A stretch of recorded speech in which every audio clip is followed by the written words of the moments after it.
ہیں، ذرا سی تکلیف ہو جائے. یہ سیرت ہے جناب زہرا کی، پل پل کی سیرت ہمیں اختیار کرنی ہے. بیماری ہو، باقی عبادتیں معاف نہیں ہوں گی. حج پہ نہیں آ سکتے اگر بیمار ہو تم. بیمار مستطیع نہیں ہے، بوڑھا مستطیع نہیں ہے، غریب مستطیع نہیں ہے، معذور مستطیع نہیں ہے، مجبور مستطیع نہیں ہے.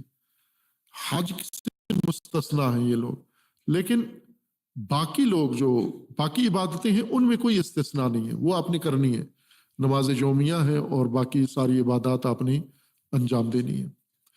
حج میں کیوں نہیں ہے یہ چھوٹ کہ غریب بھی آ جائے، بیمار بھی آ جائے، معذور بھی آ جائے؟ جیسے عموماً ہم بھیجتے ہیں حج پہ جن کو تجربہ ہے، یا آپ کے گھر سے گئے ہوں گے حج پہ لوگ بہت سارے، ہمیشہ انفٹ آدمی حج پہ گیا ہے. بوڑھی دادی مثلا ماں بھی نہیں گئی، باپ بھی نہیں گیا، دادی حج پہ بھیج دی انہوں نے 90 سال کی. چونکہ دادی حج کرے، چونکہ ان کی عمر تھوڑی ہے، پتہ نہیں کب دنیا سے چلے جائیں، حسرت ان کی نہ ہو، حج کرے. دادی انفٹ ہے، کم از کم ماں چلی جائے آپ کی، والد چلا جائے، ان کو بھی اگر آپ استطاعت بذل کرو گے، دو گے، تو وہ مستطیع ہوں گے. اول تو بیٹا جس نے کمایا ہے پیسہ، یہ پہلے یہ حج کرے، واجب اس پر ہے حج. ماں باپ کو حج کرانے سے اس کا واجب ختم نہیں ہو جاتا. اگر ایک حج کے پیسے ہیں وہ ماں باپ سے حج کروا لیا، خود غیر مستطیع ہو گیا، تو یہ اللہ کے ہاں مدیون مقروض ہے، معصیت کار ہے یہ بیٹا. یہ پہلے خود حج کرے، جب مستطیع ہوا ہے تو پہلے خود حج کرے، بعد میں ماں باپ کو، رشتہ داروں کو اور دوسروں کو، غیر مستطیع کو بعد میں حج کرائے. مستطیع کو طلب کیا گیا ہے. اس لیے طلب کیا گیا ہے کہ حج ایک بہت اہم عبادت ہے، مرکزی عبادت ہے، اور تمام دنیا کے مسلمانوں نے مل کے، عورت مرد نے مل کے یہ عبادت کرنی ہے. جمعہ کی طرح نہیں ہے کہ ایک شہر کے لوگ ملیں، جماعت کی طرح نہیں ہے کہ ایک محلے کے لوگ ملیں، بلکہ تمام دنیا کے لوگوں نے مل کے حج بجا لانا ہے. حج انسان سازی، امت سازی کا ایک ذریعہ ہے. یہ اصطلاح ہمارے طلاب و طالبات اور جو فعالین ہیں تحریک بیداری کے یا مربوط ہیں ان کے لیے واضح ہے. کارگاہ، باقیوں کو بھی پتہ ہے اس لفظ کا معنی، لیکن ہمارے ان بچوں کو اور ان کو زیادہ آگاہی ہے. کارگاہ یہ ترجمہ ہے ورکشاپ کا. ورکشاپ کی اصطلاح سب کو معلوم ہے، پوری دنیا کو، پاکستان، ہندوستان، کشمیر اور عرب دنیا و غربی دنیا. چونکہ اصطلاح ہی انگلش ہے اور انگلش فخریہ زبان ہے مسلمانوں کی، ہندیوں کی اور پاکستانیوں کی. ورکشاپ کا معنی سب کو آتا ہے. ورک شاپ، شاپ جگہ، اور ورک کام کو کہتے ہیں، یعنی کام کی جگہ جہاں پر کوئی کام کیا جائے وہ ورک شاپ ہے. اسی کو ترجمہ کریں، ورک کا ترجمہ ہوتا ہے کار اور شاپ کا ترجمہ ہوتا ہے گاہ. کار گاہ، کام کی جگہ جہاں کام کوئی ہو رہا ہو. درس گاہ جہاں درس پڑھا جا رہا ہو، اور کارگاہ جہاں کام ہو رہا ہو. کارگاہ میں درس نہیں ہوتا، کارگاہ میں کار ہوتا ہے، کام ہوتا ہے. درس گاہ میں درس ہوتا ہے. جیسے مدرسہ ہے تو یہ درس گاہ ہے، یہ شاپ ہے، جگہ ہے، لیکن درس کی جگہ ہے، لیکچر کی اور پڑھائی کی جگہ ہے یہ. لیکن کارگاہ میں کام ہوتا ہے. حج کارگاہ ہے، درس گاہ نہیں ہے. حج پہ تقریریں نہیں ہیں، گفتگو نہیں ہے، کچھ بھی نہیں ہے. حج پہ صرف کام ہے، اور اکٹھا کام ہے، باہمی کام ہے. حج کی ترکیب بڑی اللہ تبارک و تعالیٰ نے خوبصورت بنائی ہے. ایک یہ ہے کہ اپنے گھر سے نکلو، گھر میں حج نہیں کر سکتے، اپنے شہر، اپنے علاقے میں حج نہیں کر سکتے. جتنے نزدیک ہو یا دور ہو، مکہ میں ہو یا چین میں ہو، آپ مکہ میں ہو یا قطب جنوبی میں ہو، قطب شمالی میں ہو، جہاں بھی ہو، اپنے گھر سے نکلو، انہی ایام میں مکہ پہنچو آپ. یہ ایک ابتدائیہ ہے حج کا. اور پھر وہاں پہنچ کر فوراً سیدھا کعبے میں نہیں چلے جانا، بلکہ حدود ہیں کعبے کے ارد گرد، ایک حد بندی کی ہوئی ہے، ایک علاقہ منطقہ مخصوص کر دیا گیا ہے جس کا نام حرم ہے. اس حرم کے دروازے ہیں, بنے ہوئے نہیں ہیں چوکاٹھیں اور بلڈنگ بنی ہوئی نہیں ہے, لیکن جگہ ہیں, انہیں میقات کہا جاتا ہے. حرم کی حدود ہیں, ان حرم کی حدود میں داخل ہو گئے, میقات سے دروازہ ہے یہ حرم میں داخل ہونے کا. وہاں پر آپ کو اپنی حیثیت, شخصیت, ہویت, شناخت بدلنی ہے اپنی. چونکہ آپ پاکستانی ہو, بنگالی ہو, آپ سندھی ہو, پنجابی ہو, پٹھان ہو, اپنے اپنے لباس کے ساتھ آئے ہو, آپ اپنی شناخت کے ساتھ آئے ہو. آپ یہ ساری شناخت حرم کے دروازے پہ ختم کرنی ہے. آپ نے ایک شناخت سب نے پیدا کرنی ہے, احرام.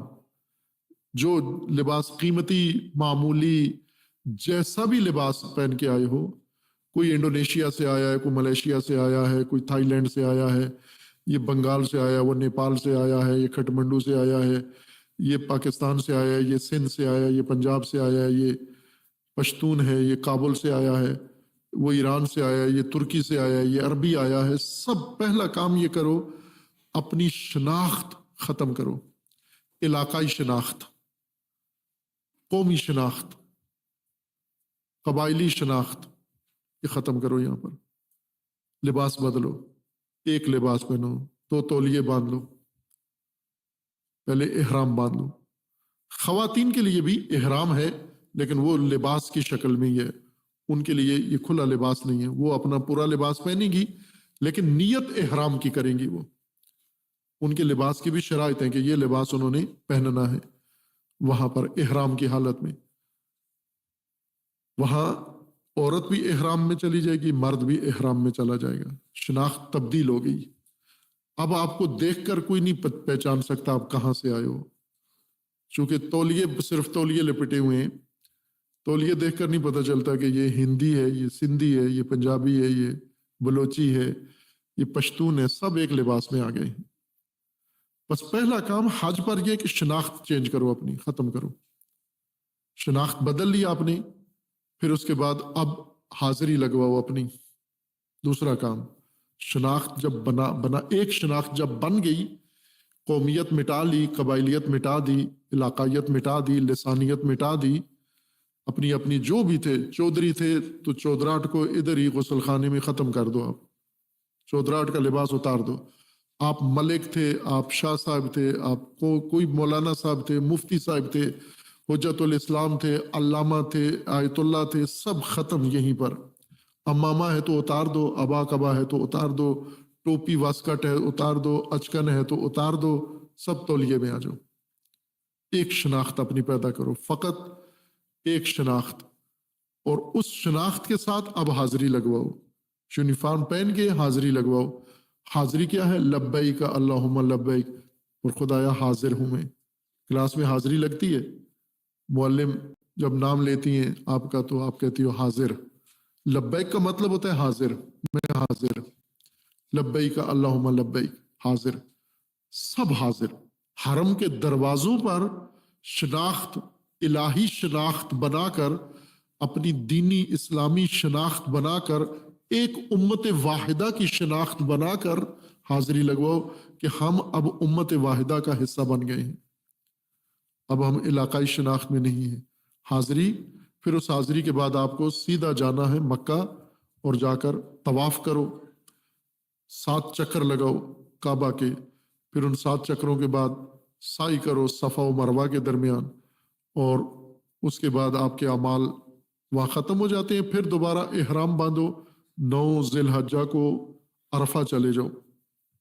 احرام کی حالت میں اس چٹیل میدان میں جا کر بیٹھ جاؤ, اور بیٹھ کر وہاں دن گزارو. دن گزار کے مغرب پڑھ کے پھر نکل جاؤ. آگے ایک اور وادی ہے عرفہ کے بعد, مشعر, اس میں جا کے بیٹھ جاؤ. رات وہاں گزارو. رات جو ہی سورج نکلے تو سورج نکلتے ہی اس وادی کو ترک کرو, اور فوراً تیسری وادی میں منا میں آ جاؤ. اور پھر 3 دن منا میں رہنا ہے آپ نے. 10 11 12 ذی الحجہ منا میں رہنا ہے. منا میں شیطان کو پتھر مارنے ہیں, قربانی کرنی ہے. حلق کرنا ہے، آپ نے سر منڈوانا ہے مردوں نے، عورتوں نے بال تھوڑے سے اپنے کاٹنے ہیں، ناخن کاٹنے ہیں، یہ اس کے بعد آپ احرام سے باہر آ جاؤ گے، لیکن 3 دن حج جاری ہے، ابھی احرام کھل گئے ہیں لیکن حج جاری ہے۔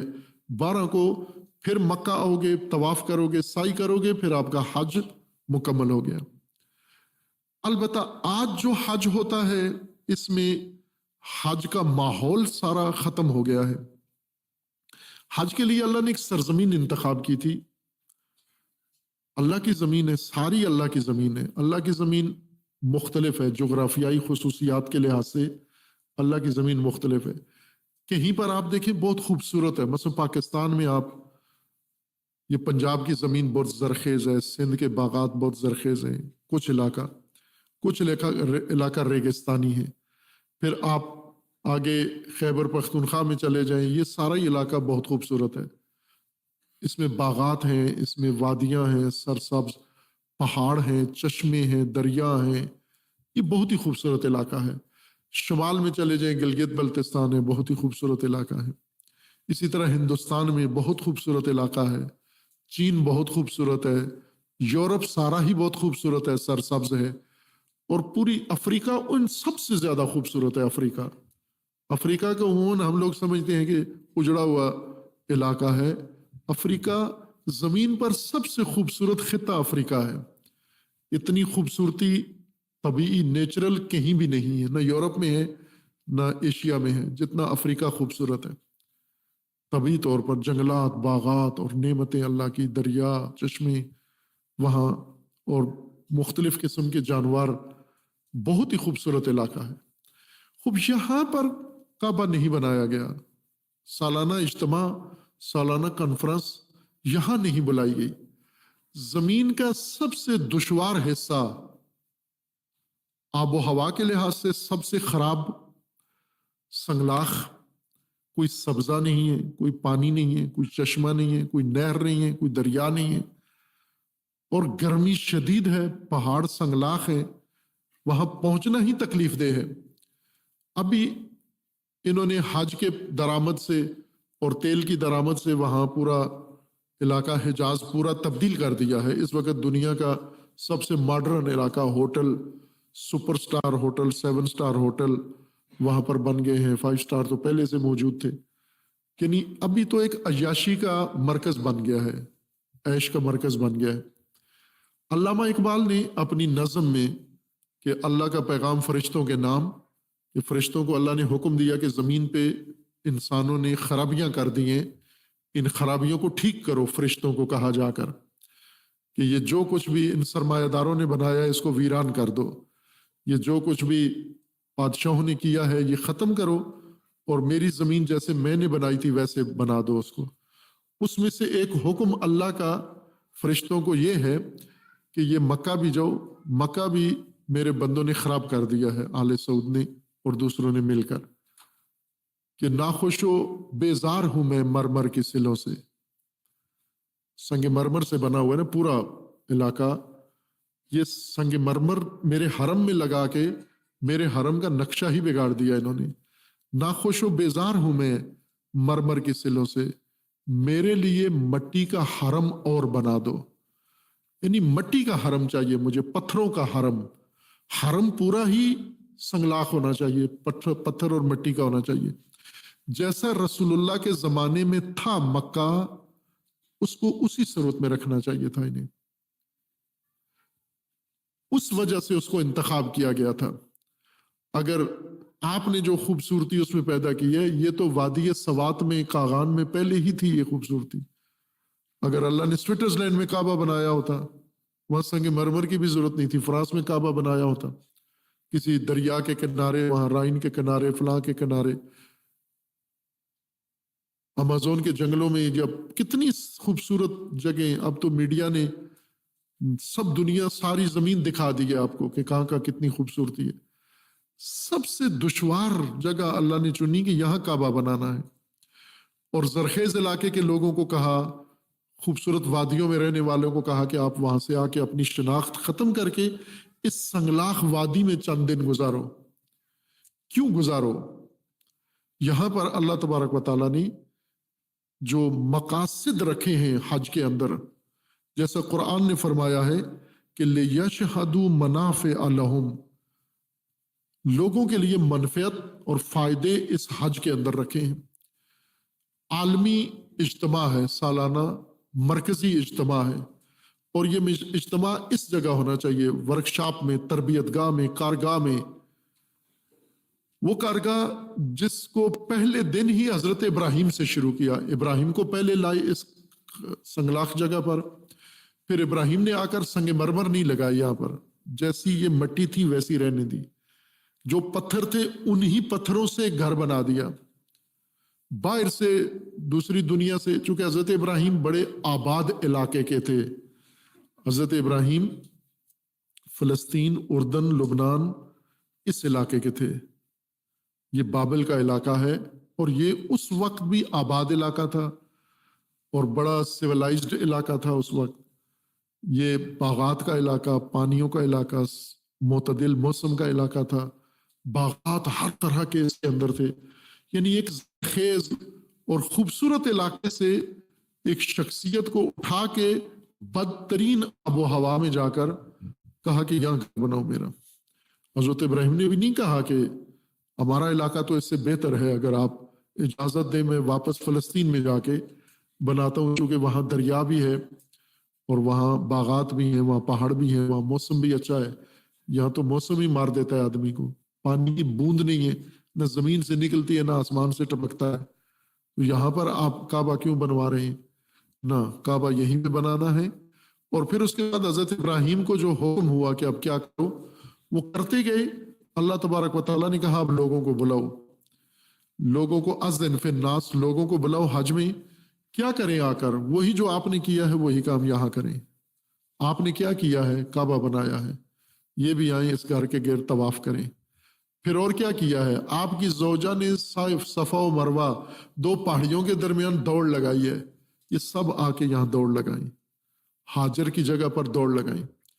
پھر کیا کریں؟ پھر آ کے اسماعیل کی ایڑیاں رگڑنے کی جگہ زمزم کے گھونٹ پئیں۔ پھر کیا کریں؟ پھر ابراہیم چلے گئے تھے بیٹے کو لے کر عرفہ میں، دن وہاں گزارا، 9 کا دن وہاں گزارا۔ لوگ بھی ابراہیم کی طرح عرفہ میں جا کر بیٹھ جائیں۔ اور پھر اس کے بعد پھر ابراہیم اٹھے شام کو، فارغ ہو کے نماز ادا کر کے ابراہیم آگے مزدلفہ میں، مشعر میں، تو رات کو لوگ سارے مشعر آ جائیں ابراہیم کی طرح۔ پھر ابراہیم صبح طلوع ہوتے ہی مشعر سے نکلے اور منا میں آ گئے، تو اسی طرح آپ لوگ بھی نکلو اور منا میں آ جاؤ، اور منا میں آ کر کیا کرو؟ سب سے پہلے آ کر شیطان کو کنکریاں مارو۔ کیوں؟ چونکہ ابراہیم نے کنکریاں ماری تھی شیطان کو۔ اور پھر اس کے بعد ابراہیم نے بیٹا لیا اور جا کر قربانگاہ میں لٹا کر اس کو قربان کرنا چاہا، اور اللہ نے وہ دمبا بھیج دیا اور اسماعیل بچ گئے۔ اب آپ بھی جو مسلخ میں قربانگاہ میں جا کر قربان کرو، جانور قربانی کرو۔ خوب یہ سارے کام ابراہیم اور خاندان ابراہیم کے جتنے کام وہاں اللہ نے کروائے ہیں، زوجہ ابراہیم حضرت ہاجر سلام اللہ علیہ، اسماعیل اور حضرت ابراہیم، یہ خاندان ہے مختصر سا 3 نفری خاندان۔ اس 3 نفری خاندان کی پوری زندگی عبادت بن گئی قیامت تک کے لوگوں کے لیے۔ ہم بھی خاندان ہیں، ہم بھی 3 نفری خاندان، 4 نفری، 5 نفری خاندان۔ ہمارے گھر کی اور ہمارے کاموں کی کیا حالت ہے؟ ابراہیم ایک خاندان ہے، زوجہ اتنی اللہ کی بارگاہ میں مقام رکھتی ہے کہ بچے کی پیاس کے لیے دوڑ لگاتی ہے، اللہ اس کو عبادت بنا دیتا ہے۔ ساری کائنات، ساری انسانیت دوڑ لگائے، کیونکہ ہاجر نے دوڑ لگائی تھی۔ آپ یہ خاتون ہے، ایک عورت ہے، حج کی بنیادوں میں سے، حج کے بانیوں میں سے ایک خاتون بھی اس میں شامل ہے۔ حج کے بانیوں میں بچہ بھی شامل ہے، حج کے بانیوں میں ابو الانبیاء حضرت ابراہیم شامل ہے۔ یہ سب کچھ ان 3 لوگوں نے کیا کیا؟ ان 3 لوگوں نے اللہ کا دین عملی کیا، ورکشاپ کی۔ یہ ورکشاپ تھی ان تینوں کی، کارگاہ تھی۔ اس کارگاہ میں تینوں آئے، ہر ایک نے اپنا اپنا کام کیا، تینوں نے اپنا اپنا کام کیا، اور ایسی زیبا خوبصورت کارگاہ کی کہ اللہ نے اس کو عبادت بنا دیا۔ یہاں پر ایک بھی کام ایسا نہیں ہے، مثلا نماز اللہ نے واجب قرار دی تو یہ کسی شخصیت کا عمل نہیں ہے، اللہ نے اپنی طرف سے یہ حکم دیا رسول اللہ کو کہ اس طرح ان کو نماز سکھاؤ، نہ کہ فلاں نے ایسے کیا ہے لہٰذا یہ فلاں شخصیت یا فلاں نبی کا عمل ہے جو نماز بنا دیا گیا، یا روزہ، یہ اللہ کی طرف سے حکم ہوا کہ آپ اس طرح کی عبادتیں ان کو بتاؤ۔ لیکن حج وہ عبادت نہیں ہے جو آسمان سے اللہ نے اتاری ہے، بلکہ یہ زمین پر اللہ کے بندے نے ایک عمل کیا ہے، ایک کارگاہ کی ہے، ورکشاپ کی ہے، کام کیا ہے۔ کون سا کام؟ جو اللہ نے کہا۔ اللہ نے کہا گھر بناؤ، خاندان وہاں پہنچاؤ، خاندان یہاں لے آئے۔ اللہ نے کہا گھر بناؤ، گھر بنا دیا۔ اللہ نے کہا بچہ ذبح کرو، ذبح کر دیا۔ اللہ نے جو کہا انہوں نے کیا، اور اس خوبصورتی سے کیا کہ وہ اللہ کو اتنا پسند آیا کہ اللہ چاہتا ہے کہ سارے لوگوں کو میں ابراہیم والا کام کرتے ہوئے دیکھوں۔ مثلا جس کی ادائیں ہمیں زیادہ پسند ہوتی ہیں تو ہم دوسروں سے بھی چاہتے ہیں کہ آپ بھی ذرا ان کی طرح کر کے دکھاؤ جیسے وہ کیا کرتے تھے۔ مثلا ماں باپ کا ایک لاڈلا بچہ ہے، یہ لاڈلا بچہ اب نہیں ہے، ماں باپ سے دور ہو گیا ہے، کہیں چلا گیا ہے، تو دوسرے بچے ہیں وہ اس لاڈلے بچے کی ادائیں اس سے کرواتے ہیں کہ یہ بچہ ایسے کرتا تھا، آپ بھی ذرا ایسے کر کے دکھاؤ، چونکہ ماں باپ کو پسند ہوتا ہے۔ ابراہیم، حاجر اور اسماعیل اتنے پسند ہے اللہ کو، ان کا عمل، ان کا کار، ان کا عمل اتنا پسند ہے کہ اللہ چاہتا ہے سارے انسان وہ کرو تاکہ مجھے حاجر نظر آئے، آپ کے وجود میں پھر حاجر نظر آئے، آپ کے وجود میں اسماعیل نظر آئے، آپ کے وجود میں ابراہیم نظر آئے۔ ان کے عمل کو اللہ نے عبادت قرار دیا، اور آسمان سے اضافی چیز حج میں نہیں رکھی ان تینوں کے عمل کے علاوہ۔ جو ان تینوں نے کیا وہ حج بن گیا۔ اس پر ساری امت کو بلایا اور ایک ترکیب بنائی، اور پھر اس کے اندر ان کے فوائد رکھے۔